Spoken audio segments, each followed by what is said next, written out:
Patrick at Pals, folks. I'm going to go back in with this video one more time. It's like I say, you forget how many lights you got. Now, in the last video, I showed you that we needed lighting for the fuel gauge and the amp meter, okay? But I didn't even talk about the speedometer. We need lighting for the odometer, the speedometer, and for the bright lights.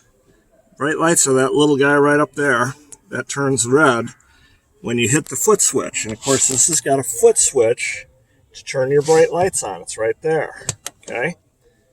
On and off, all right? So in addition to all the other lights, you've got the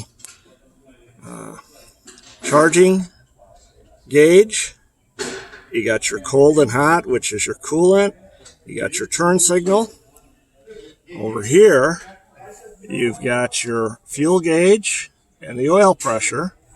In the center, you got the speedometer and both odometers and the bright lights. Anytime you do these, you think you get it all, but you don't. Take a second look, take your time, and have the wiring harness built right. And of course, just to reiterate, we also have a spotlight. This is the arm for it. And you can see how they've got the wire coming in. We'll clean that up when we redo it. Anyway, if you've got a 48 Buick, bring it to Pals. See you soon.